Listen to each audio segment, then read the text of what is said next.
Good morning बच्चों। अब कल हम कुछ एकदम से वीडियो ख़त्म होने की वजह से रुक गए थे। आज हम वहीं से शुरू करते हैं। जैसा कि हम डिस्कस कर रहे थे, पहले मैं वीडियो अपना ऑफ कर देती। जैसा कि हम डिस्कस कर रहे थे, किसी भी अणु में कई सारे परमाणु होते हैं और हर परमाणु के साथ में इस तरह से, जैसा कि आपको दिखाई दे रहा है, एनर्जी लेवल्स जुड़े हुए होते हैं। ये एनर्जी लेवल्स कई तरीके के होते हैं। मेन होते हैं इलेक्ट्रॉनिक एनर्जी लेवल, जिसमें कि एक इलेक्ट्रॉन एक लेवल से दूसरे लेवल पर प्रकाश जब, या हम कहें कि जब उस पर वेवलेंथ गिरती है किसी इलेक्ट्रॉन पर, तो वो एक एनर्जी लेवल से दूसरे एनर्जी लेवल पर,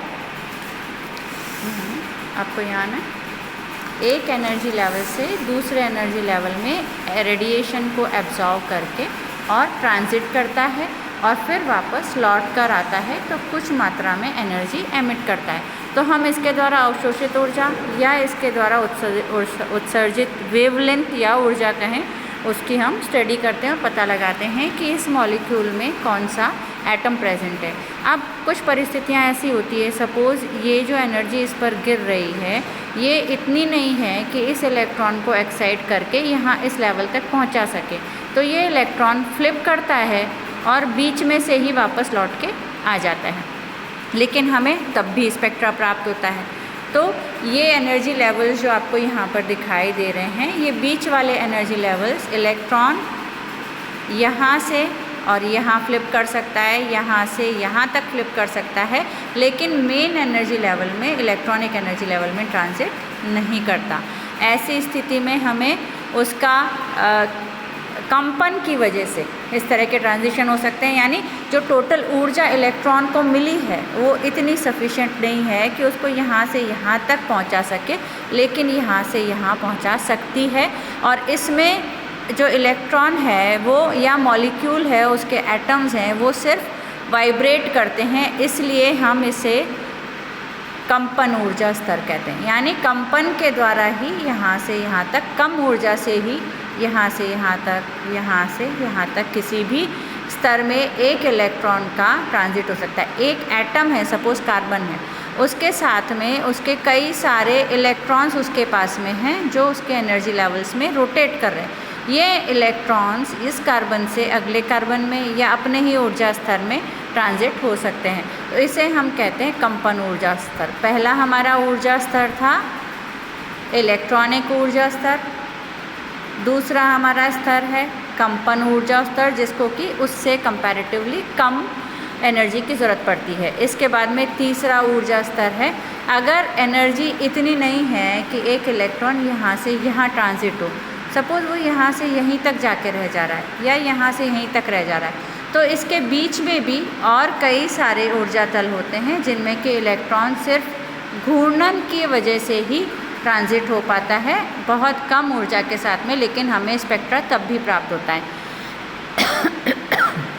अब हम देखें, एक इलेक्ट्रॉन को यहाँ से यहाँ जाने तक अधिक ऊर्जा और अधिक समय की आवश्यकता होती है।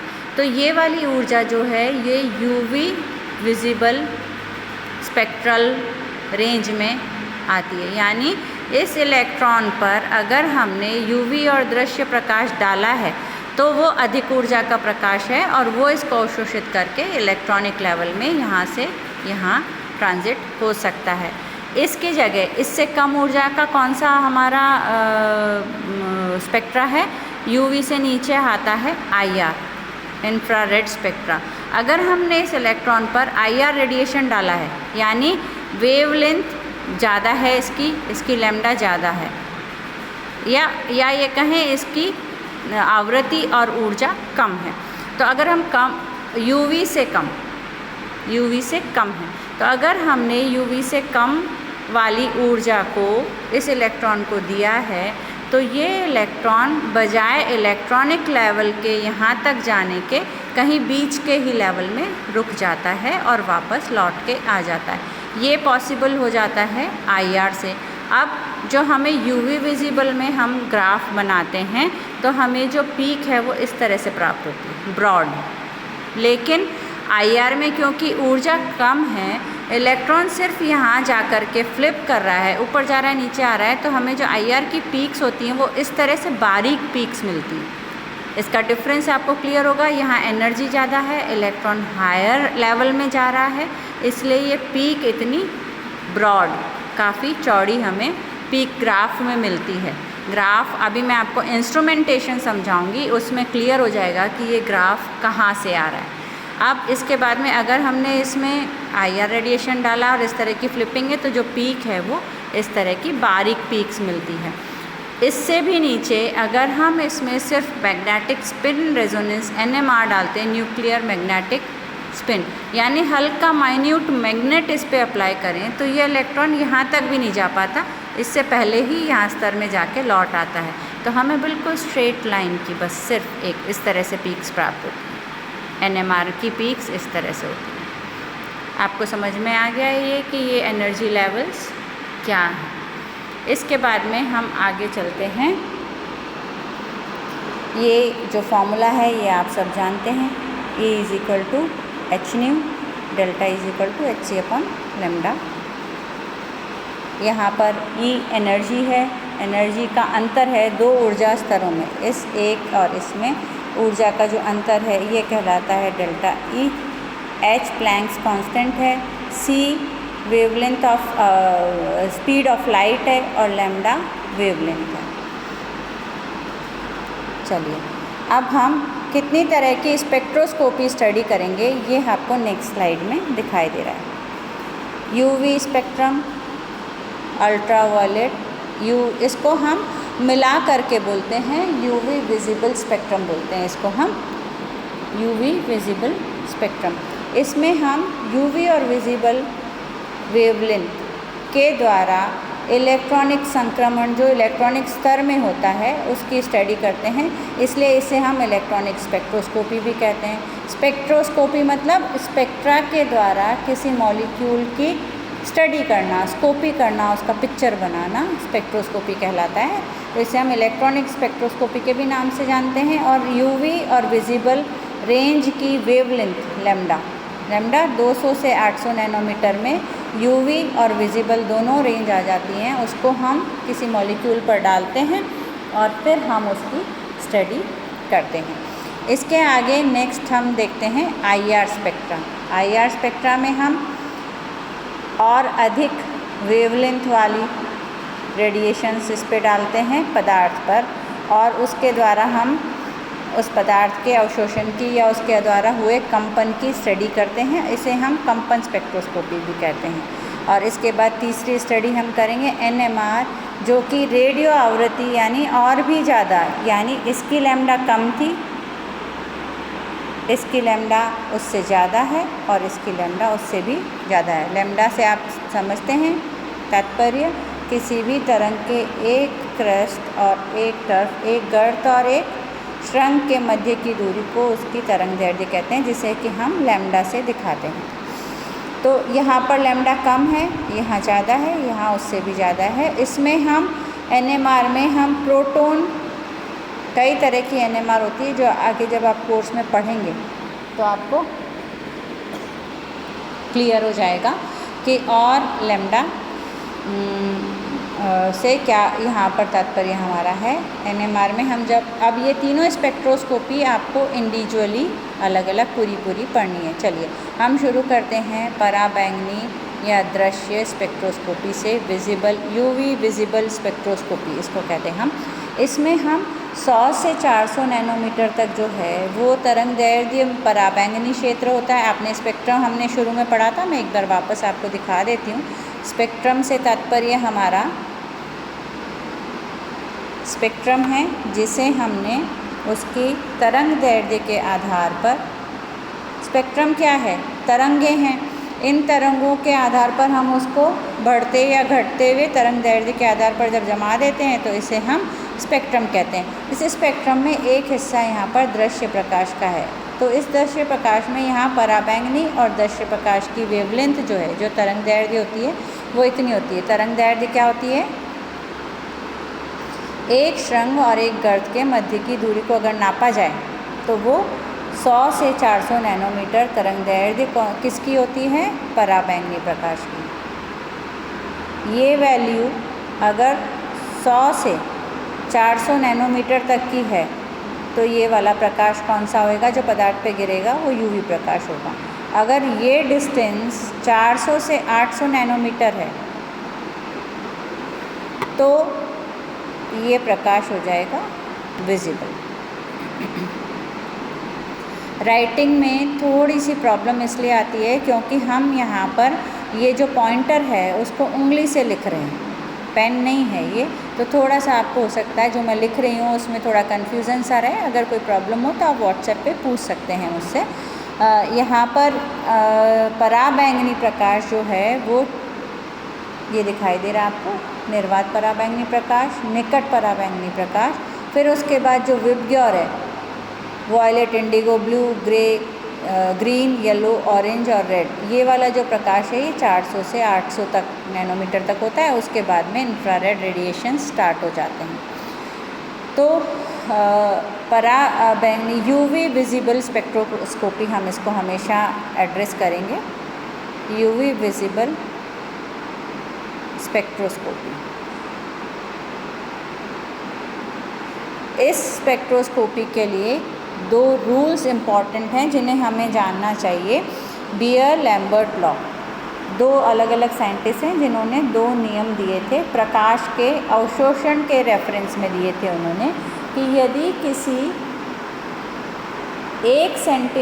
यदि किसी पदार्थ, ये पदार्थ हमने माना भरा हुआ है यहाँ पर, इस पर हमने प्रकाश डाला और ये प्रकाश इधर निकल रहा है, तो किसी भी पदार्थ द्वारा अवशोषित किया जाने वाला प्रकाश किस पर निर्भर करता है? लैम्बर्ट ने कहा था पथ की लंबाई पर निर्भर करता है। ये यहाँ से यहाँ तक इस पदार्थ में से गुजर रहा है, इसकी लंबाई पर निर्भर करता है, यानी डायरेक्टली प्रोपोर्शनल है कि अगर आप पथ की लंबाई बढ़ा देंगे तो ये गुजरने वाला प्रकाश उतना ही ज़्यादा अवशोषित होगा। ये हमने लंबाई बढ़ा दी, इसमें हमारा पदार्थ भरा हुआ है।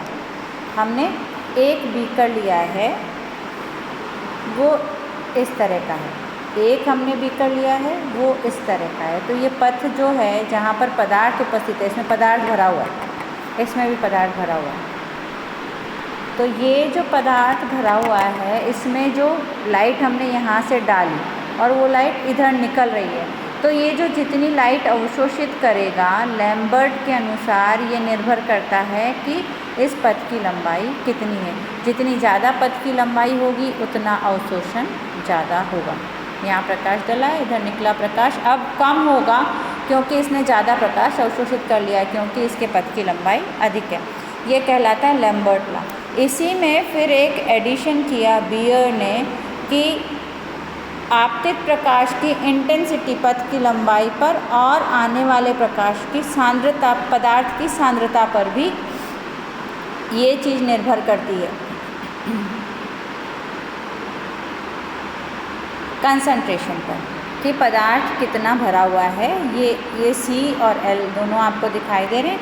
C पदार्थ की सांद्रता, सपोज 2 हमने सेम लंबाई के बीकर लिए, उसमें हमने पदार्थ भरा, इसमें पदार्थ कम है, इसमें पदार्थ ज़्यादा भरा हुआ है, तो इस पर जो प्रकाश गिर के निकल जाएगा वो ज़्यादा निकलेगा बाहर, कम अवशोषित होगा, जबकि इसमें प्रकाश जो गिरेगा वो ज़्यादा अवशोषित होगा और कम बाहर निकलेगा। यानी किसी भी एक बीकर में अगर हमने पदार्थ लिया है और उस पर हमने प्रकाश डाला है तो उस प्रकाश का अवशोषण इस बात पर निर्भर करता है कि उस पथ की लंबाई कितनी, यानी पदार्थ की जो जिसमें भरा हुआ है उसकी लंबाई कितनी है और उसमें पदार्थ की सांद्रता कितनी है। तो डेफिनेशन के तौर पर अगर हम इसे क्लियरली बोलना चाहें तो हम इस तरह से बोलेंगे, किसी भी पदार्थ पर गिरने वाला प्रकाश का अवशोषण इस बात पर निर्भर करता है कि पथ की लंबाई कितनी है और पदार्थ की सांद्रता कितनी है।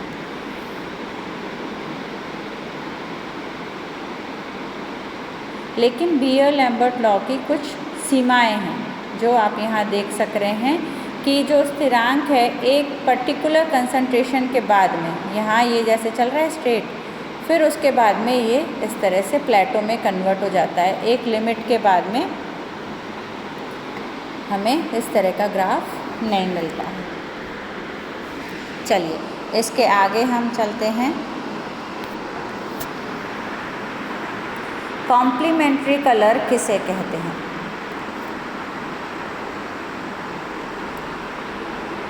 ये आपको दिखाई दे रहा है, ये हमने कर लिया। अब ये है हमारा कॉम्प्लीमेंट्री कलर। जब कोई पदार्थ किसी एक प्रकार की, जैसा हम पहले डिस्कस करते आए है ना, पदार्थ पे हमने लाइट डाली, उसने कुछ अवशोषण किया और कुछ बाहर निकाल दिया, तो कुछ अवशोषित मात्रा उसमें रह जाती है और बाहर निकलता है। सपोज़ हमने उस पदार्थ पर इतने से इतनी वेवलेंथ डाली, तो इसमें जो रिजल्टेंट है हमें मिलेगा, बैंगनी कलर अवशोषित हो जाएगा और जो बाहर आएगा वो पीला हरा। कॉम्प्लीमेंट्री कलर किसे कहते हैं? सपोज़ हमने सफ़ेद प्रकाश किसी पदार्थ पर डाला है, ठीक है, वो बाहर निकलते वक्त कुछ मात्रा में प्रकाश को अवशोषित कर ले रहा है और कुछ प्रकाश बाहर निकल रहा है।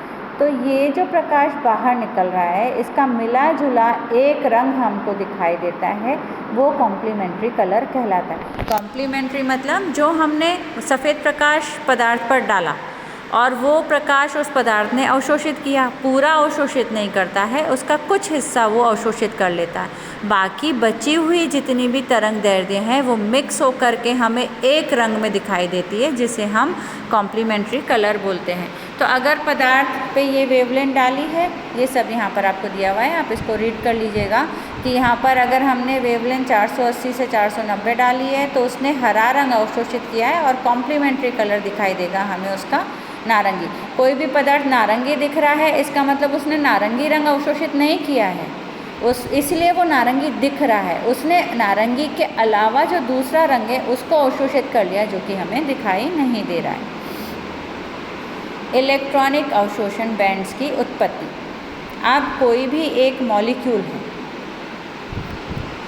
सपोज़ एक मॉलिक्यूल है कार्बन, डबल बॉन्ड कार्बन, इसमें कौन कौन से ऊर्जा स्तर हैं आपको दिखाई दे रहा है, सिग्मा। अगर हम मॉलिक्यूलर ऑर्बिटल थ्योरी के अनुसार चलें, आणविक कक्षण सिद्धांत जो आपने फर्स्ट ईयर में पढ़ा था, मॉलिक्यूलर ऑर्बिटल थ्योरी MOT, तो जब एक सिग्मा उपस्थित है तो उसका कॉरस्पॉन्डिंग सिग्मा एंटी बॉन्डिंग भी उपस्थित होगा। पढ़ा है आप लोगों ने ये। तो सपोज़ एक मॉलिक्यूल है, उसमें ये सिग्मा बंद है, तो उसके दो एनर्जी स्तर हो गए, एक सिग्मा और एक सिग्मा एंटी बॉन्डिंग। इसी तरह से अगर उसके पास में पाई बॉन्ड है तो एक हो गया पाई और एक पाई एंटी बॉन्डिंग। और इसके अलावा अगर ये मॉलिक्यूल पर कोई ऐसा एटम अटैच्ड है जिस पर कि लोन पेयर ऑफ इलेक्ट्रॉन है, तो वो कौन से ऊर्जा स्तर में होते हैं? n में। ये हमने मॉलिक्यूलर ऑर्बिटल थ्योरी में पढ़ा हुआ है। तो हम यहाँ पर देखते हैं इलेक्ट्रॉनिक अवशोषण से बैंड की उत्पत्ति। अगर हमने किसी पदार्थ को ऊर्जा दी है, ये एनर्जी लेवल्स हैं जो हमने MOT में पढ़े थे। सिग्मा सबसे कम एनर्जी का होता है, सिग्मा एंटी बॉन्डिंग सबसे ज़्यादा, फिर पाई बॉन्डिंग, फिर n, फिर पाई एंटी बॉन्डिंग, इस तरह से इनका ऊर्जा स्तर होता है। हमने इस पदार्थ को, सपोज़ जो भी था हमारा कंपाउंड जिसमें ये एनर्जी लेवल सारे प्रेजेंट हैं, इस पदार्थ को हमने रेडिएशन दिया। अगर वो रेडिएशन UV रेंज का है, यानी उसकी ऊर्जा अधिक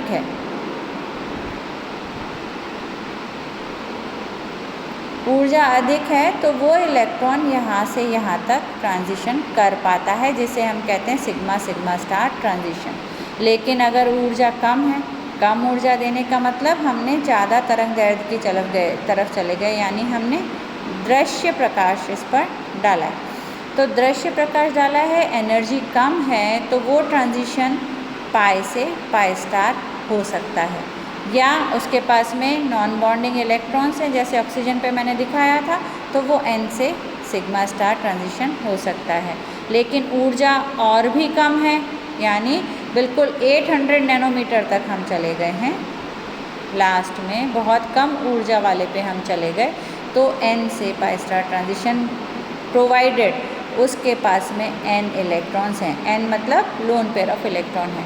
तो कितनी तरह के ट्रांजिशन हो गए। पहला ट्रांजिशन हम देखते हैं सिग्मा से सिग्मा स्टार। दूसरा ट्रांजिशन हम देखते हैं पाई से पाई स्टार। तीसरा हम देखते हैं एन से सिग्मा स्टार।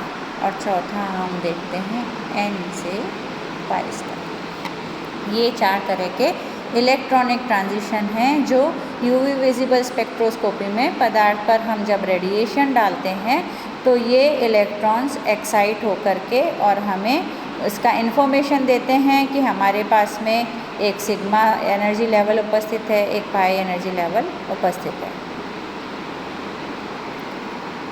ये यहाँ पर आपको दिखाई दे रहा है।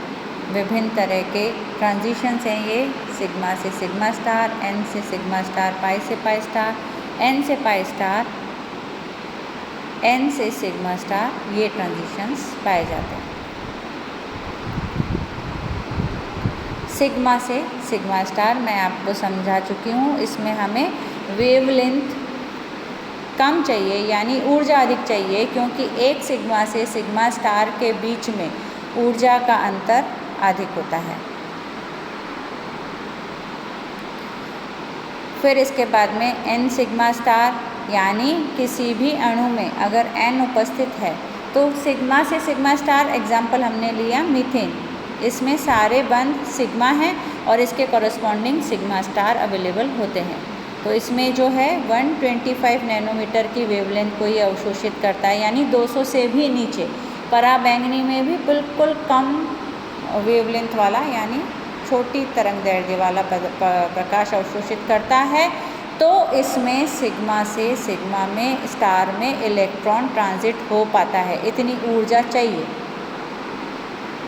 इस ट्रांजिशन को होने के लिए। इसके आगे हम चलें एन से सिग्मा स्टार। अब प्रोवाइडेड इसमें एन इलेक्ट्रॉन हो, फॉर एग्जांपल हम देखें CH3OH, ऑक्सीजन के पास लोन पेयर ऑफ इलेक्ट्रॉन है और यहाँ पर कोई पाई बंध नहीं है, सिग्मा बंध यहाँ पर उपस्थित है। तो ये जो एन इलेक्ट्रॉन है ये सिग्मा में ट्रांजिट होते हैं। और यहाँ पर आप एग्जांपल देख सकते हैं मेथिल अल्कोहल, ट्राईमेथिलएमीन, इन सब में ये दिखाई दे रहा है आपको कि इतनी वेवलेंथ से ट्रांजिशन कौन सा एन सिग्मा स्टार हो जाता है। एक इलेक्ट्रॉन एन से सिग्मा स्टार में ये वाली ऊर्जा को ग्रहण करके एक्साइट हो पाता है। इसके नेक्स्ट हम देखते हैं पाई से पाई स्टार ट्रांजिशन, जो आपको यहाँ दिखाई दे रहा है। इसके लिए पाई का होना ज़रूरी है, पाई बॉन्ड का होना ज़रूरी है, तभी उसमें पाई पाई होंगे। अब ये पाई पाई 2 तरह के हो सकते हैं। देखो पाई पाई, इसमें और कोई ऑर्बिटल उपस्थित नहीं है सिवाय सिग्मा सिग्मा और पाई पाई के। तो ये हमें 2 तरह के वो देगा, पीक्स देगा। एक तो सिग्मा ट्रांजिशन की और दूसरी पाई की। एक इसमें होगा सिग्मा सिग्मा स्टार और एक इसमें होगा पाई से पाई स्टार ट्रांजिशन। अब ये क्योंकि बहुत दूर दूर हैं इसके लिए ऊर्जा अधिक चाहिएगी और ये पास पास होते हैं पाई पाई, तो इसके लिए ऊर्जा की आवश्यकता कम होती है। तो आपको यहाँ दिखाई दे रहा है ये देखिए, हम एन पाई की अभी बात नहीं कर रहे, हम सिर्फ पाई पाई की बात कर रहे हैं। तो जो एथिलीन है उसमें पाई पाई संक्रमण 180 नैनोमीटर पर होता है, दिखाई दे रहा है आपको यहाँ पर, और ये यहाँ पर 188 पर है। इसके आगे नेक्स्ट हमारा आ जाता है, वो हम अब नेक्स्ट क्लास में देखेंगे। एन पाई स्टार, आप इसको याद रखिएगा, sigma sigma star, N sigma star, pi pi star और एन पाई स्टार अब हम नेक्स्ट क्लास में पढ़ेंगे।